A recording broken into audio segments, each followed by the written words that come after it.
2 niños desaparecidos por 3 años encontrados vivos.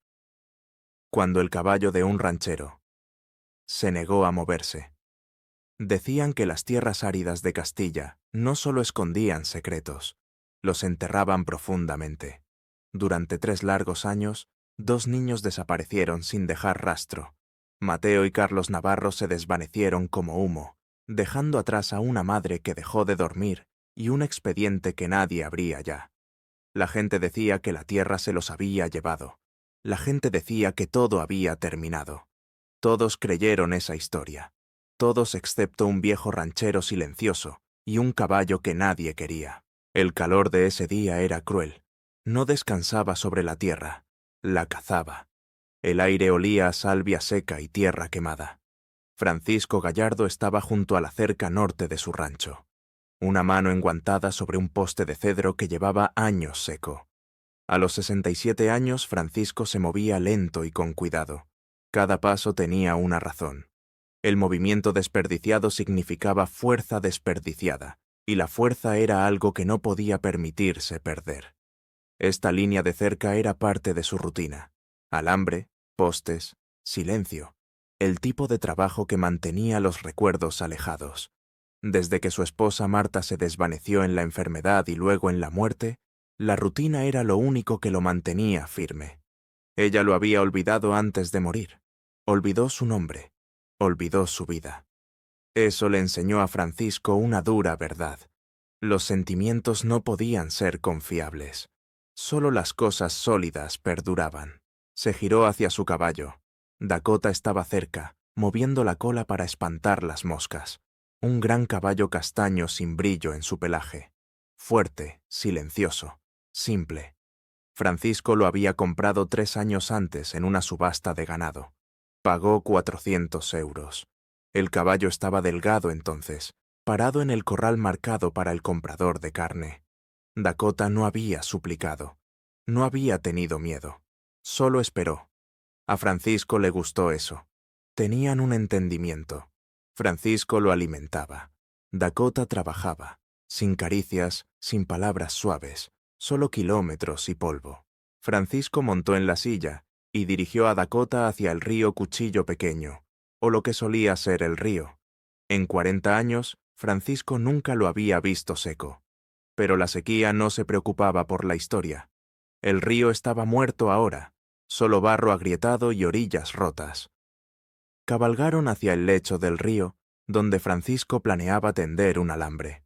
El ganado vagaba demasiado lejos cuando tenían sed, y él no tenía la paciencia para perseguirlos. Dakota bajó por la pendiente sin problemas, pero cuando llegaron al barro gris y plano del fondo, el caballo se detuvo. No aminoró el paso, se detuvo. Francisco presionó ligeramente los talones. «Camina». Dakota no se movió. Levantó la cabeza. Sus orejas se fijaron hacia adelante. Su cuerpo se tensó, no con miedo, sino con concentración. Francisco lo sintió a través de la silla. Esto no era terquedad, esto era otra cosa. «No empieces», murmuró Francisco. Dakota resopló fuerte por la nariz y dio un paso, luego otro. No hacia adelante, sino de lado hacia la pared del cañón. Francisco tiró de las riendas. Dakota tiró de vuelta. Eso nunca había pasado antes. El caballo se movía con propósito ahora, arrastrando a Francisco hacia un montón de madera flotante vieja y maleza muerta apilada contra la orilla. Basura dejada atrás por inundaciones de hace años. El corazón de Francisco se aceleró. Escaneó el suelo, pensando en serpientes. Su mano rozó la pistola a su lado. Dakota no se apartó. Caminó directo hacia el montón y se detuvo. Luego curvó el labio y respiró profundamente, reteniendo el olor. Su cuerpo tembló. Luego pateó con fuerza. El polvo voló. El sonido resonó en el lecho vacío del río. Francisco se bajó de la silla, el dolor atravesando su rodilla. «Detente», espetó, agarrando las riendas. «Te vas a lastimar». Dakota empujó hacia atrás, fuerte, decidido. Pateó de nuevo, cavando en el barro cocido. Fue entonces cuando Francisco lo vio. Un destello de azul en la tierra.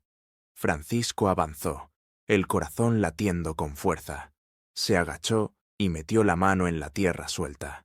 Sus dedos se cerraron alrededor de lona. Tiró. Un pequeño zapato deportivo salió. Azul, descolorido, de tamaño infantil. Los cordones estaban atados firmemente, con doble nudo. Francisco lo miró fijamente. Un nudo así se hacía con cuidado. Un padre hacía eso. No el agua, no el tiempo. Este zapato había sido enterrado, no arrastrado. El frío recorrió el pecho de Francisco, atravesando el calor. Miró a Dakota. El caballo estaba paralizado, ojos fijos en el agujero, temblando, respirando rápido como si hubiera encontrado algo que importaba más que el miedo. Francisco alcanzó su radio. «Sheriff», dijo con voz áspera. «Habla Gallardo. Necesitas venir al Arroyo Norte. Trae perros, trae palas». Horas después, el sol bajó. Llegaron los agentes. Los perros jadeaban y daban vueltas. El sheriff Martín Olivas se limpió el sudor de la cara y negó con la cabeza. «Los perros no encuentran nada», dijo. «Hace demasiado calor, demasiado polvo». Francisco le mostró el zapato. «Esto estaba enterrado». Olivas suspiró. Pudo haber estado ahí años. Basura de inundación. Dakota estaba atado cerca, ojos nunca dejando el montón. No bebería, no comería. «Mi caballo dice que hay algo ahí», dijo Francisco. Olivas se frotó la cara. «Francisco, es un caballo». Francisco no discutió. Cuando el sheriff dio por terminado el día, Francisco se quedó. Agarró una pala y fue hacia la madera flotante. El montón estaba mal, demasiado ordenado, demasiado apretado. Golpeó un tronco cubierto de barro. Sonó hueco. Francisco pateó de nuevo. El barro se rompió. Contrachapado lo miraba de vuelta. No madera, no naturaleza. Una pared. Detrás de ella, oscuridad. Oliva avanzó rápido. Una linterna se encendió. Dentro de la vieja alcantarilla de concreto, el rayo captó papel de aluminio.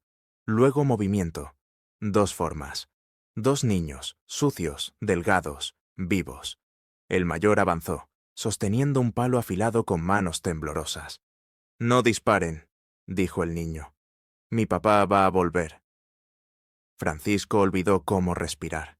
Detrás de él, Dakota estaba erguido, orejas hacia adelante, mirando hacia la oscuridad como si finalmente hubiera encontrado lo que estaba esperando. Y todo estaba a punto de cambiar. El silencio se rompió de repente. Las radios crepitaron. Las botas rasparon la roca. Las linternas cortaron líneas agudas a través de la oscura alcantarilla.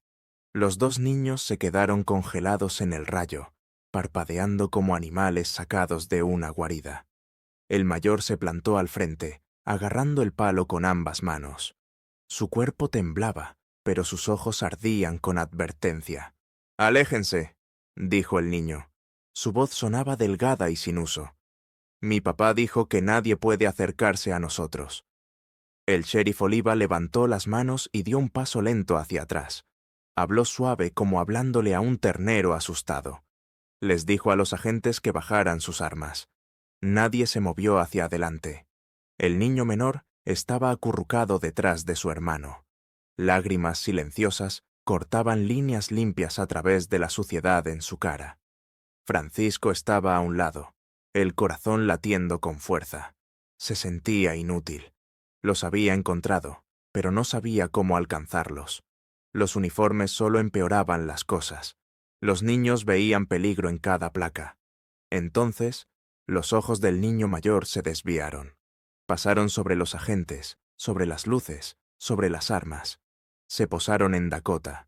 El caballo estaba a poca distancia, inmóvil como una piedra. Sus orejas estaban hacia adelante. Su cuerpo relajado de una manera que Francisco nunca había visto. No pateó. No tiró. Simplemente observó. El niño dio un paso fuera de la alcantarilla. «Canelo», susurró. Francisco sintió la palabra golpearlo como un golpe. El niño soltó el palo.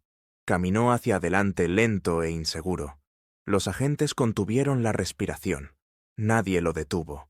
Dakota bajó la cabeza y exhaló suavemente. El aire cálido movió el cabello del niño. El niño extendió la mano y tocó la nariz del caballo. Sus rodillas cedieron. Presionó su cara contra el cuello del caballo y lloró como si algo dentro de él finalmente se hubiera roto. El niño menor lo siguió. Se aferró a la camisa de su hermano y luego a la pata del caballo, escondiendo su cara. Eso fue suficiente. Los agentes se movieron con cuidado. Salieron mantas, agua, manos gentiles. Los niños fueron con ellos al final, mirando atrás una y otra vez al caballo hasta que fueron cargados en la ambulancia. Francisco observó todo sin moverse. Se dio cuenta entonces de que Dakota nunca le había pertenecido. Solo había estado cuidando el caballo para alguien más. En el hospital, las luces eran duras y blancas. Francisco se sentó solo con una taza de café frío, el olor del limpiador sacando viejos recuerdos de lugares profundos. El sheriff Oliva se le unió, hombros caídos. «Lo confirmamos», dijo el sheriff. «Mateo y Carlos Navarro, desaparecidos hace 3 años». Francisco asintió. «Secuestrados por su padrastro», dijo Oliva. «Guillermo Navarro. Creía que el sistema venía por ellos. Los escondió para salvarlos. Eso es lo que se dijo a sí mismo». Francisco no dijo nada.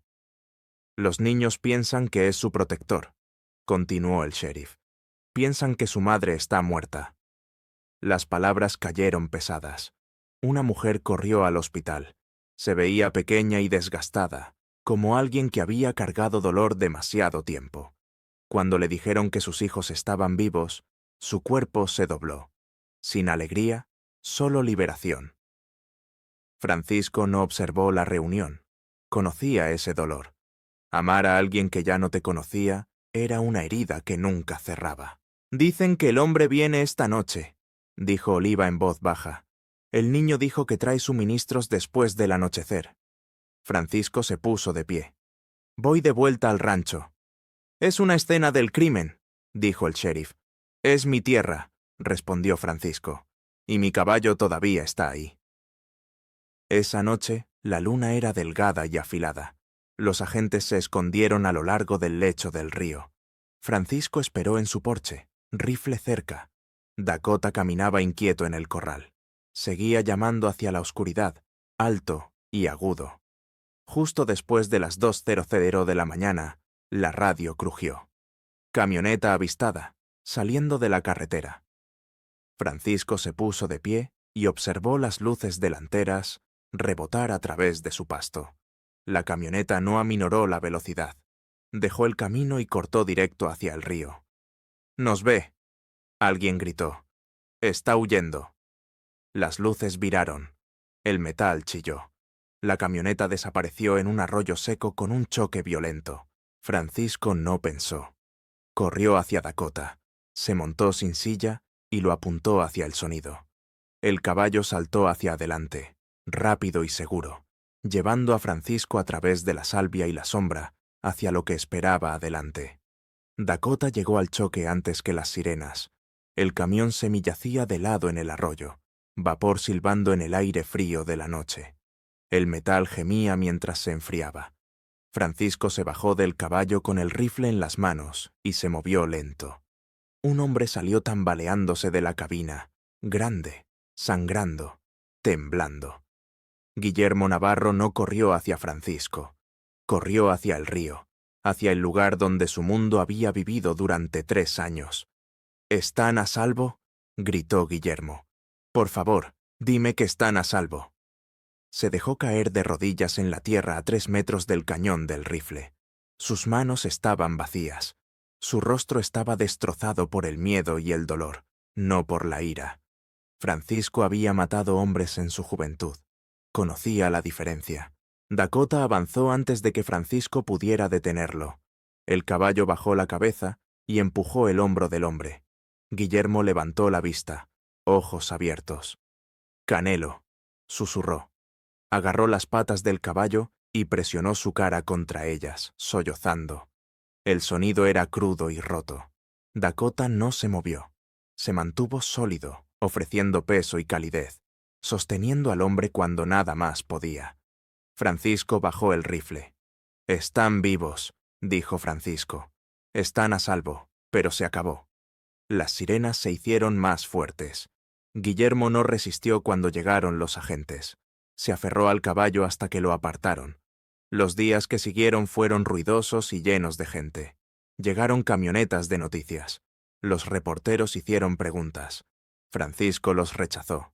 Arregló cercas. Trabajó hasta que le dolieron las manos. El silencio volvió lentamente, pero se sentía diferente ahora. No vacío, solo esperando. Una tarde, Francisco revisó sus viejos papeles. Encontró el recibo de la subasta de hace 3 años. Lote 42, caballo castaño, consignado por C. Navarro, Sara Navarro. Francisco se recostó y recordó a la mujer llorando en las gradas de la subasta. Recordó cómo no miró 2 veces. Había estado perdido en su propio dolor, pero Dakota no había olvidado. El olor del zapato había traído de vuelta al niño. No magia, memoria. A la mañana siguiente, Francisco cargó a Dakota en el remolque y condujo al pueblo. Los navarros se estaban quedando en una pequeña casa de alquiler, temporal, frágil. Cuando Francisco bajó la rampa, Mateo apareció en la puerta. Se congeló cuando vio al caballo. «Canelo», suspiró. El niño corrió y envolvió sus brazos alrededor del cuello de Dakota. El caballo bajó la cabeza y se inclinó hacia él, dejando salir un sonido profundo y tranquilo que parecía calmar el aire a su alrededor. Sara avanzó, lágrimas en su rostro. «No podemos pagarlo», dijo suavemente. Francisco negó con la cabeza. «No es mío». Colocó la cuerda de guía en su mano. «Solo lo estaba cuidando», dijo Francisco. «Pertenece a tu hijo». 6 meses después, la primavera llegó rápido. El río corría de nuevo, ruidoso y marrón, lavando las cicatrices de la sequía. La alcantarilla se había ido, rellenada y enterrada para siempre. Francisco estaba en la orilla con Sara. En el pasto, Mateo montaba a Dakota, duro y feliz.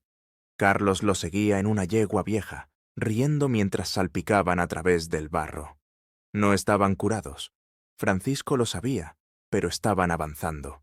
Mateo se detuvo cerca de la cerca. «¿Crees que él lo sabía?», preguntó el niño ese día. Francisco miró al caballo y al río y a la hierba verde empujando a través de la tierra vieja. «Algunas cosas no olvidan», dijo, «incluso cuando el mundo intenta enterrarlas».